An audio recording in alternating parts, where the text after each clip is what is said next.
the morning that changed everything.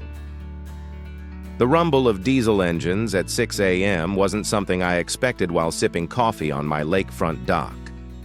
Through the morning mist, a massive yellow bulldozer rolled toward the limestone bridge my great-grandfather built with his own hands in 1923. This wasn't just any bridge. For 100 years, this stone masterpiece had been the heart of our lakefront community. Fishermen heading to secret spots before dawn, kids racing to swimming holes, neighbors helping during floods.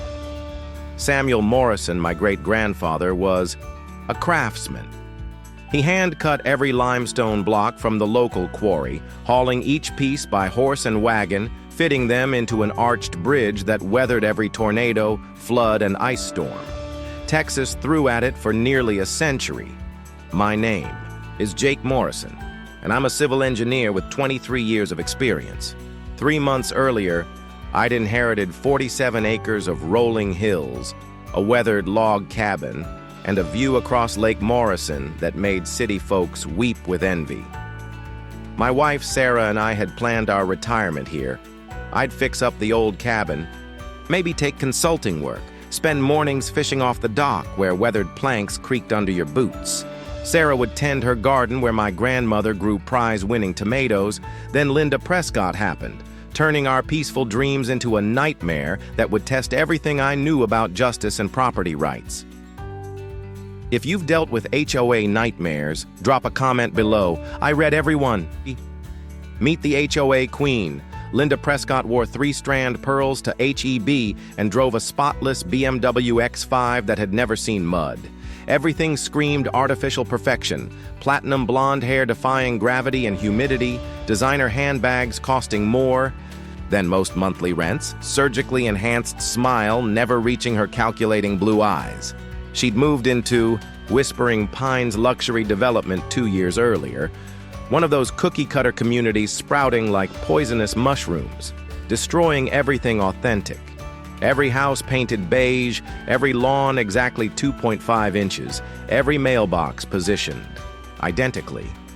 Linda didn't just move in, she conquered. Within 6 months, she'd maneuvered into HOA presidency through strategic friendships and political backstabbing. The first certified letter arrived in March. That official envelope with heavy paper stock that makes your stomach drop. Linda's ridiculously ornate letterhead declared my bridge violated architectural standards that hadn't existed when my great-grandfather was breaking his back building something beautiful. The letter threatened $500 daily fines if I didn't remove my family's century-old bridge within 30 days. The audacity was breathtaking. My bridge had been standing when Linda's development was cow pasture. I started digging through dusty boxes in grandfather's attic, boxes full of memories I'd been avoiding. The smell was pure nostalgia, dust motes dancing in sunlight, mustiness, mixed with pipe tobacco and lavender sachets. Mixed with family photos, I found legal treasure. Original survey maps from 1923, deed records tracing our ownership to the 1890s, and most importantly, a grandfathering clause protecting all existing structures from future regulatory changes. My bridge wasn't just older than Linda's HOA, it predated suburban homeowner associations by decades. Hit subscribe if you want to learn how century-old documents defeat modern bureaucratic bullies. The first battle lines armed with historical documents, I showed up to the next HOA meeting in the community center. Fluorescent lights buzzing like angry insects, casting sickly yellow glow that made everyone look dead. The air reeked of industrial, wax and burnt coffee. Folding chairs faced a particle board table where Linda and her board sat like suburban judges. I spread my documents with the confidence of a poker player laying down a royal flush. I believe there's been a fundamental misunderstanding about the legal status of the Morrison family bridge, I announced. Linda barely glanced at my paperwork, dismissing a century of legal documentation with casual arrogance. Times change, Mr. Morrison. Progress requires sacrifice. We can't let sentimental attachment prevent our community from moving forward. The vote was swift and brutal. 5-2 in favor of enforcement. Linda's recent arrivals easily outnumbered. Old-timers who remembered when neighbors looked out for each other. Mrs. Chen, 80 years old and living by the lake since Eisenhower, tried speaking up for community history. Her shaky voice was drowned out by Linda's supporters, talking about property values. Walking to my pickup, gravel crunching like a countdown timer, I realized this wasn't about architectural standards. This was about power. Linda saw my humble bridge, working-class cabin, and 15-year-old Ford F-150, and it didn't fit her vision of an upscale community. She wanted me gone. The bridge was just her opening move. Subscribe if you've dealt with these HOA power trippers who think they can rewrite history. The harassment campaign. Linda moved from threats to action within 3 days. Wednesday morning, heading to work, I found 2 men in matching Prescott Security Solutions polo shirts studying my property like prison sentries. HOA Compliance Patrol, the thick-necked older one announced with theatrical flourish. Comprehensive documentation of covenant violations. Over 2 weeks, these professional harassers cited me for everything short of breathing loudly. My mailbox was the wrong shade of black. Not midnight black, but some inferior shade threatening suburban civilization. My welcome mat violated size restrictions. The fishing net my grandfather used for 40 years was recreational equipment visible from common areas. By the 3rd week, I faced $200 in fines for violations so petty they'd be laughable if they weren't costing serious money. Research revealed the beautiful scam. The HOA paid Rick Prescott's company $3,000 monthly for compliance patrols. Linda's husband was collecting community money to harass homeowners, with his wife providing legal cover for a protection racket. Deeper investigation revealed Rick's security license had expired 6 months earlier. He'd been operating illegally, collecting thousands while conducting unlicensed security operations. The irony was perfect. Linda was breaking the law while citing me for violations. Turning the tables, I called Tommy Mitchell, a building inspector who owed me a favor. Tommy walked Linda's pristine property with his trained eye for code violations. What we discovered was priceless. Linda's deck extension, the one she bragged about as tasteful improvement, was built without permits. The addition was 200 square feet, requiring architectural drawings and inspections. Her pool house was actually a fully finished building with electrical, plumbing, and air conditioning, built 6 inches over setback lines onto community property. The crown jewel was her Japanese Zen garden with imported stone lanterns and koi pond.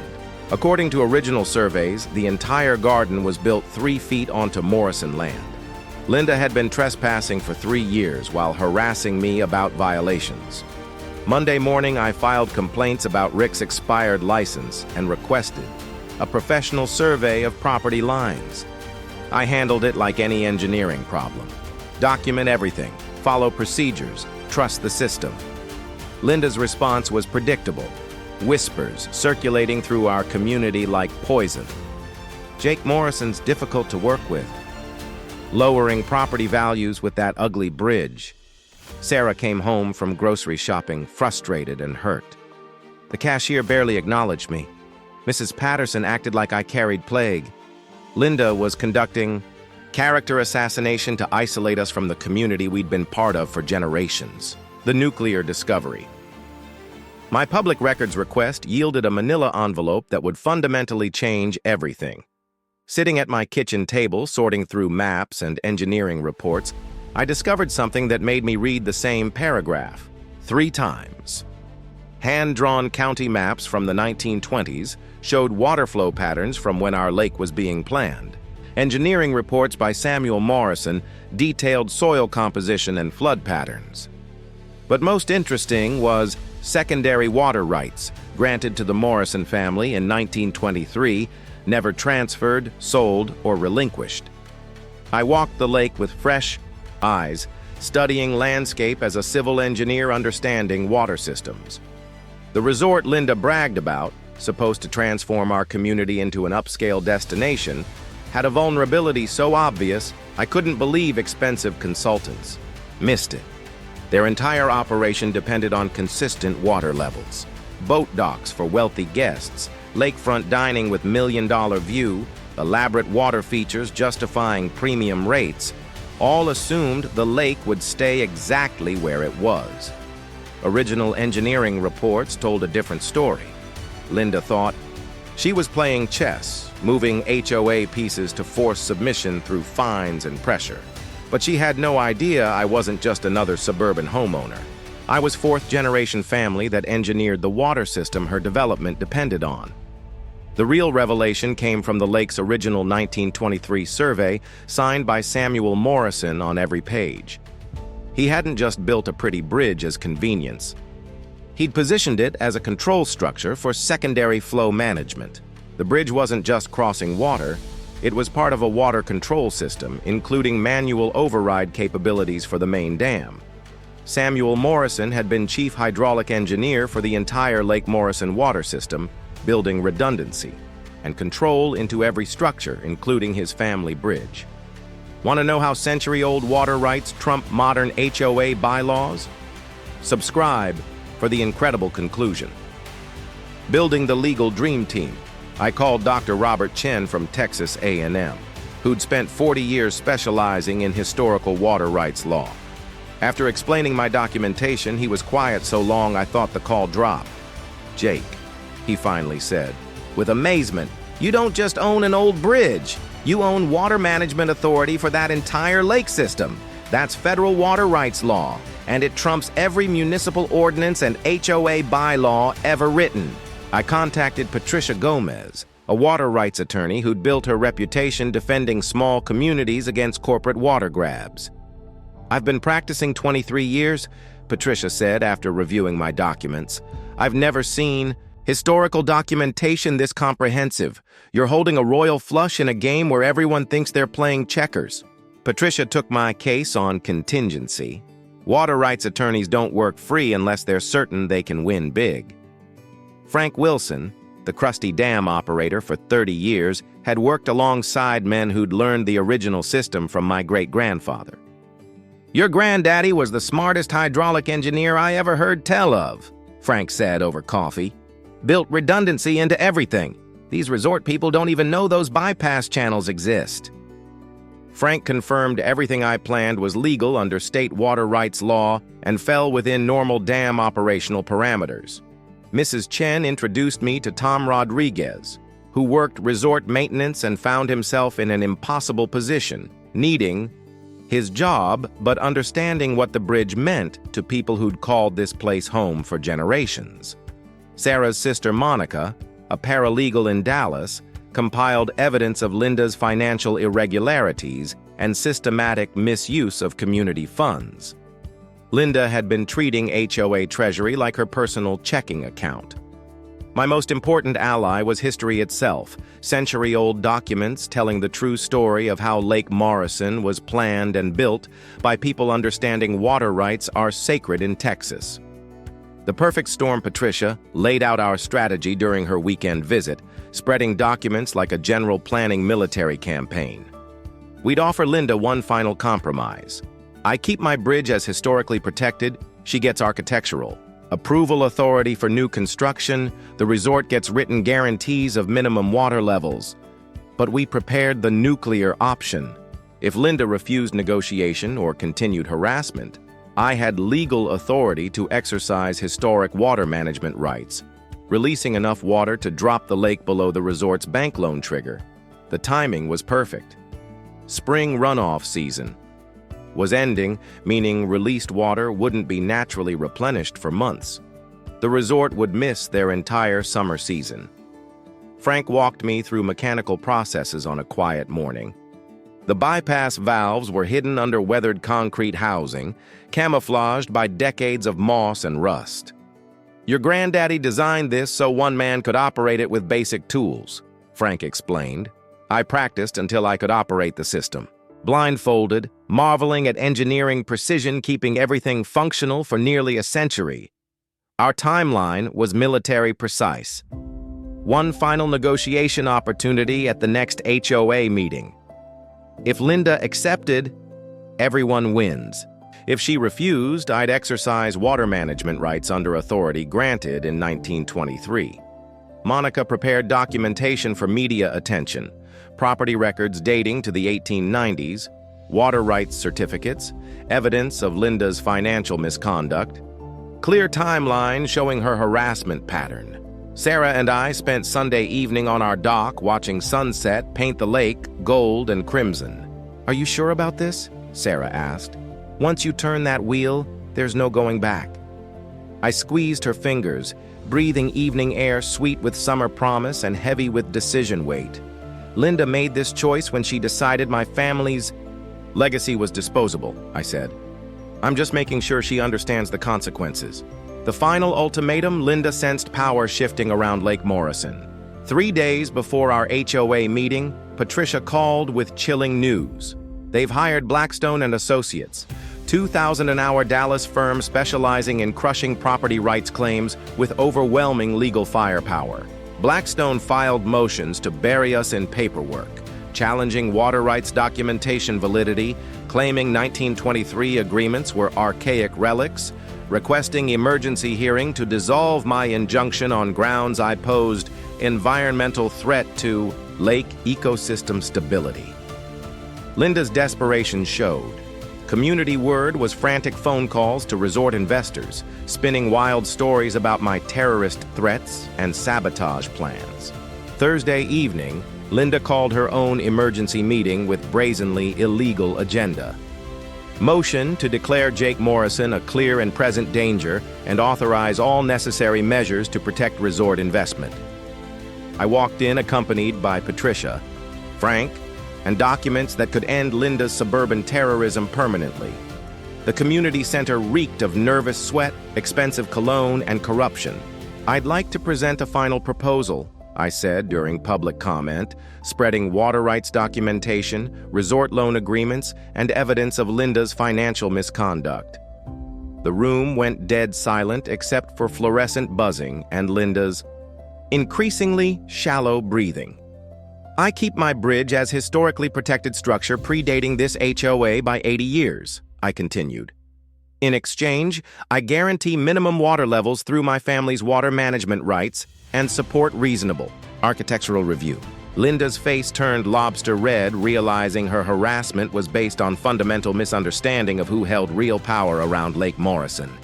"This is extortion," she hissed. "You're threatening to destroy a $4 million investment because you can't follow simple community rules." Patricia stood with smooth professionalism.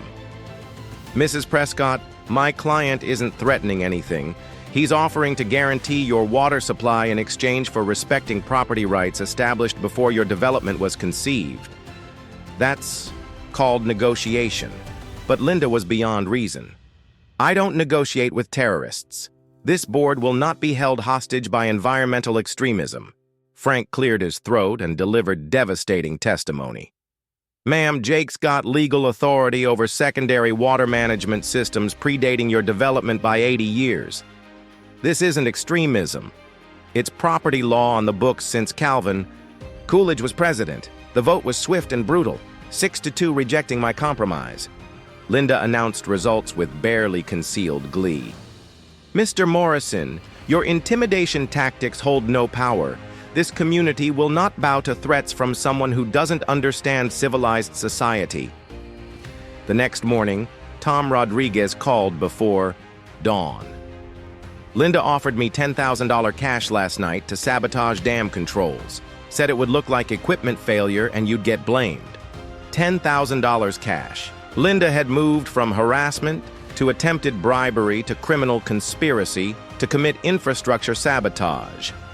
Deputy Martinez visited that afternoon. After reviewing my documentation, he understood the difference between legitimate community concerns and personal vendettas disguised as civic responsibility. Linda had rejected negotiation, attempted bribery, filed false reports, and was apparently willing to commit federal crimes to maintain power. She'd made her choice. Monday morning, I'd make mine. The showdown at dawn Monday dawned clear and cold, crystalline Texas spring air magnifying every sound and color. I arrived at Lake Morrison Dam at 8 a.m., accompanied by Patricia, Frank, and media representatives following this story's evolution, from HOA dispute to federal case study. Linda positioned herself like a suburban general making her last stand, surrounded by private security, sheriff's deputies, and enough expensive lawyers to staff a corporate merger. Channel 8. News had cameras set up with professional efficiency recognizing national implications. Even resort investors had driven down overnight, calculating losses if their luxury development suddenly sat next to a muddy depression instead of pristine lake. Linda positioned herself between me and the century-old bypass controls, wearing designer outfit chosen for cameras, clutching legal documents like sacred relics. "You will not pass," she announced with desperate authority. "I am protecting this community from a dangerous individual threatening our safety, property values, and way of life." Perfect irony. Linda thought she was protecting the community from me when she'd brought chaos, division, and potential federal charges to our peaceful neighborhood. I walked calmly toward dam controls, carrying legal documentation, water rights, certificates, engineering reports in great-grandfather's handwriting, federal court precedents establishing historical water rights supremacy. "I'm here to perform routine maintenance on secondary water management systems operated by the Morrison family since 1923, I announced. Linda stepped directly in front of me, panic visible despite expensive makeup. "I have a federal restraining order preventing you from approaching this equipment." Patricia stepped forward with smooth professionalism, handing official document to Sheriff Martinez. "That restraining order was superseded by federal water rights enforcement orders. Mr. Morrison has full legal authority under rights granted in 1923. Sheriff Martinez read carefully, recognizing legitimate federal authority, then stepped aside. "Ma'am, this is federal jurisdiction. Mr. Morrison has legal authority here." Linda truly lost her grip on reality. "This is insane!" she screamed at cameras, carefully constructed image finally cracking. "You're letting this lunatic destroy a $4 million investment because of paper from 1923? People like him don't belong in communities like ours. People like him." On live television, Linda revealed what this fight had always been about underneath bureaucratic language. Class, who deserved to belong in her exclusive paradise. Someone with inherited money trying to erase families who'd built lives through generations of work. I knelt beside concrete housing protecting bypass controls through nearly a century of Texas weather. Removing the access panel with Frank's tools and instructions passed down through 3 generations. "Can you explain what you're doing?" called the Channel 8 reporter. "Opening secondary flow channels designed by my great-grandfather in 1923, I replied, working steadily as rust yielded to proper tools. These channels allow controlled water release during maintenance operations, exactly as specified in original dam procedures. Everything's completely legal under federal water rights law. The access panel came free with grinding metal on concrete, revealing the massive brass wheel installed by great-grandfather's hands and maintained by 3 generations understanding water rights are sacred in Texas. Frank had oiled the mechanism recently, and it turned with surprising smoothness for something approaching its 100th birthday, testament to Samuel Morrison's engineering precision and long-term thinking. Linda made one final desperate attempt. "Sheriff, he's going to drain our lake. He's destroying millions in private property. Arrest him." Sheriff Martinez looked at her with patient expression of a man who'd spent 30 years dealing with people confusing wealth with legal authority. "Ma'am, this is federal jurisdiction involving legal dam operations under century-old water rights. I can't arrest a man for turning a valve he has complete authority to operate."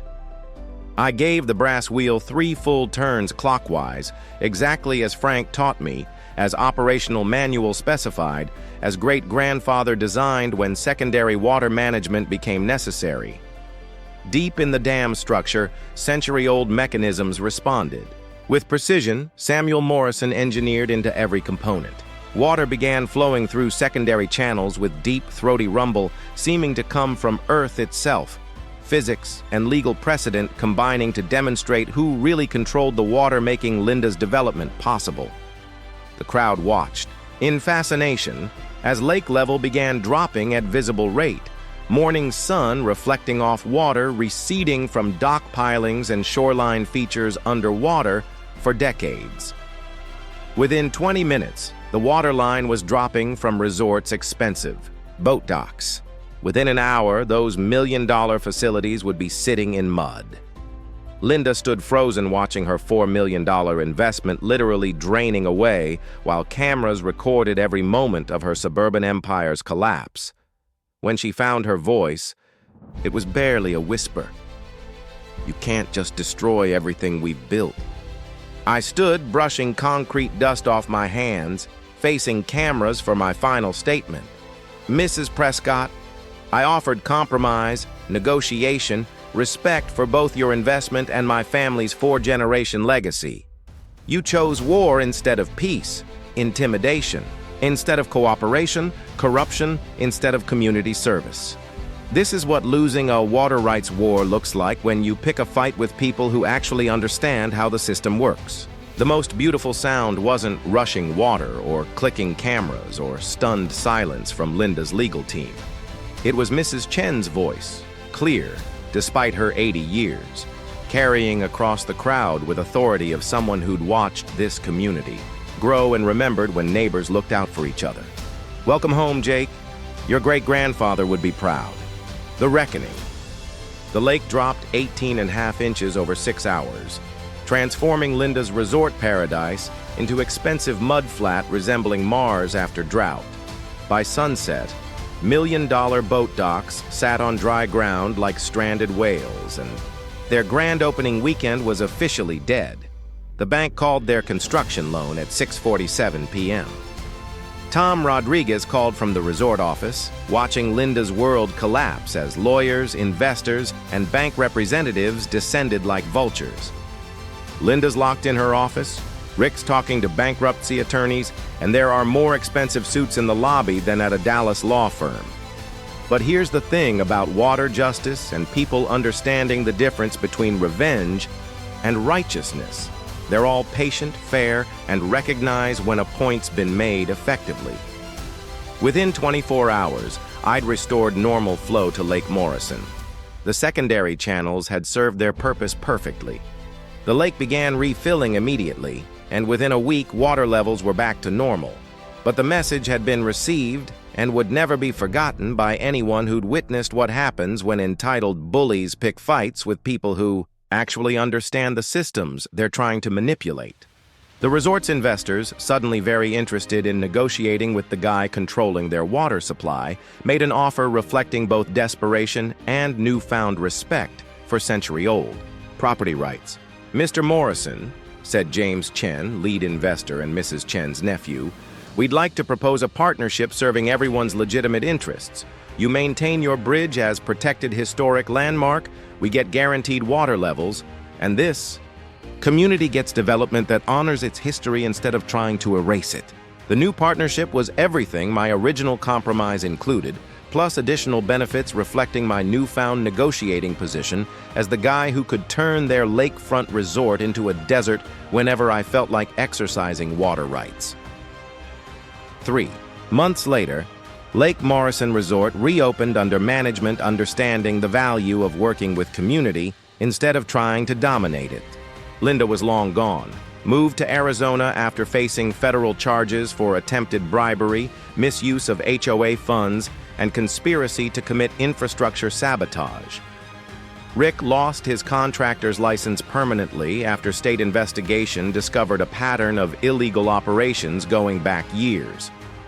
They sold their house to pay legal fees and settled in Nevada, where hopefully they've learned to respect property rights.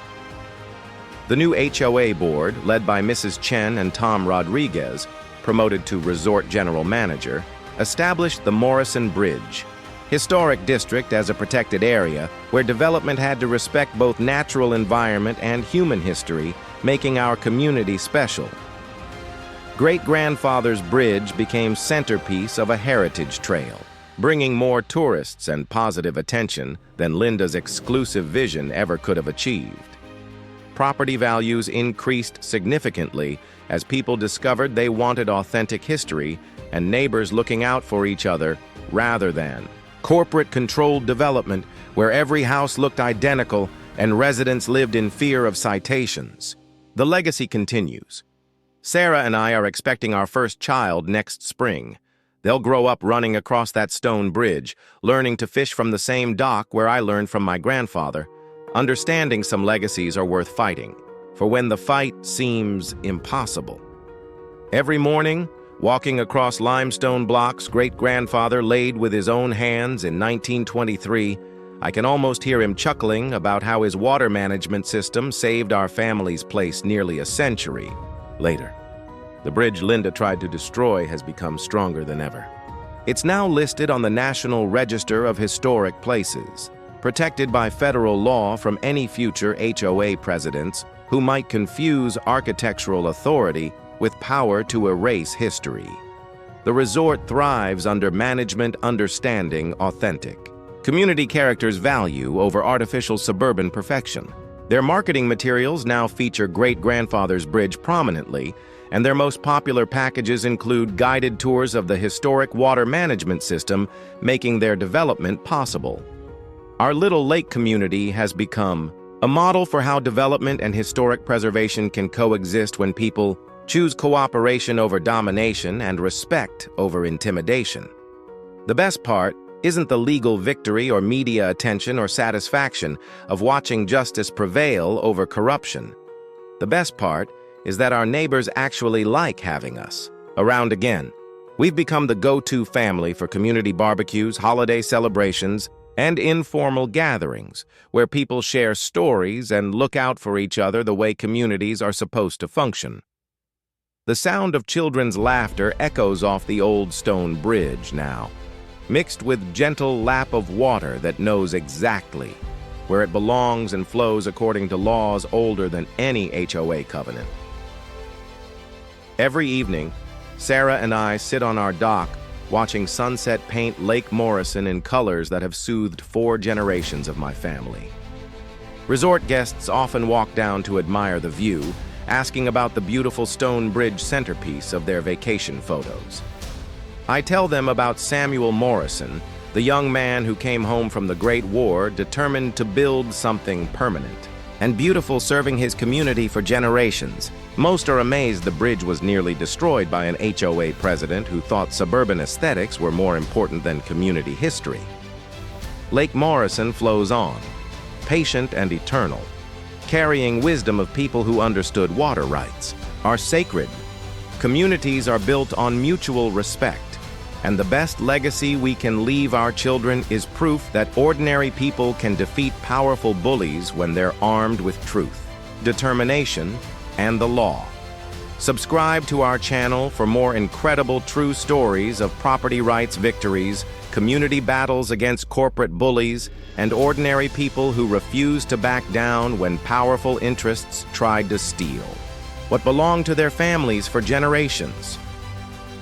Because in the end, that's what this story is really about. Not water rights or HOA disputes or even century-old bridges, but the simple truth that communities thrive when people look out for each other instead of measuring each other's grass with rulers.